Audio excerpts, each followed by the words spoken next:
Mercredi 13 et jeudi 14 mai, le Comité international des Jeux des îles s'est réuni à Saint-Denis à l'occasion de la 4e session préparatoire, une ultime étape à l'occasion de laquelle les dernières décisions ont été prises. Cette session a permis vraiment de lister le nombre de participants par délégation, ce qui va permettre maintenant à l'organisation d'affiner tout ce qui concerne l'hébergement, la restauration, le transport, en fonction des disciplines retenues. Le comité a validé le décompte définitif du nombre d'athlètes retenus par délégation et a procédé au tirage au sort des équipes pour les sports collectifs, à savoir le basket, le foot, le volley et le hand. On est en 1886, là c'est le chiffre que je donne, c'est les gens qui seront hébergés au village. C'est là qu'on avait quelques difficultés à avoir entré, ce qui nous donne 88 personnes supplémentaires dans ce village par rapport à sa capacité, mais on va trouver des solutions de repli pour qu'on puisse vraiment mettre tous les athlètes et les entraîneurs au village et on va s'organiser différemment.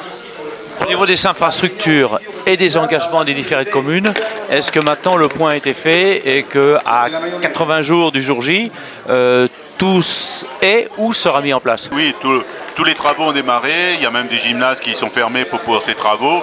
On nous donne comme date limite fin juin, première semaine de juillet, la fin des travaux. Je pense qu'il n'y aura pas de souci de ce côté-là et on espère que les entreprises vont aller jusqu'au bout de leur action. Le commissaire général des Jeux a fait également le point sur la sécurité des installations en étroite collaboration avec les communes qui recevront des compétitions. Au niveau des équipements, donc ça a été vu par la commission de sécurité, mais c'est en relation avec les communes puisque les communes mettent à disposition tous les équipements sportifs pour les ligues et comités. Donc ça c'est réglé, la commission de sécurité va passer en temps voulu pour certains stades, la plupart des équipements, donc il y a un avis favorable déjà. La sûreté quant à elle, à savoir la protection des personnes, est un domaine sensible qui a été également abordé et qui se fera en étroite collaboration avec les services de l'État. Bien sûr, on est en étroite collaboration avec tous les services de la préfecture, puisque comme vous savez, on est en plus en situation vigipirate, même renforcée, donc on a des réunions régulièrement avec les services de la préfecture et tous les services de l'État, police, gendarmerie, pompiers, le SDIS. Enfin, le comité des Jeux a décidé de mener une ultime mission d'expertise aux Comores afin de savoir si ce pays est en mesure d'accueillir la 10e édition des Jeux des îles. La délégation comorienne n'a pas pu nous fournir tous les éléments qu'on demandait pour pouvoir prendre une décision. Il a été décidé d'une nouvelle mission en mois de juin des représentants du KIJ sur place pour voir l'état de l'avancement de leur dossier.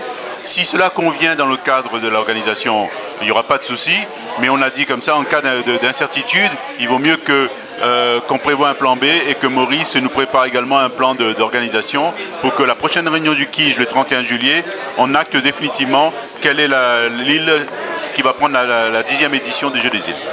Le compte à rebours est donc lancé. Et dans moins de 80 jours, le coup d'envoi des 9e Jeux des îles de l'océan Indien sera donné le 1er août au stade olympique de Saint-Paul.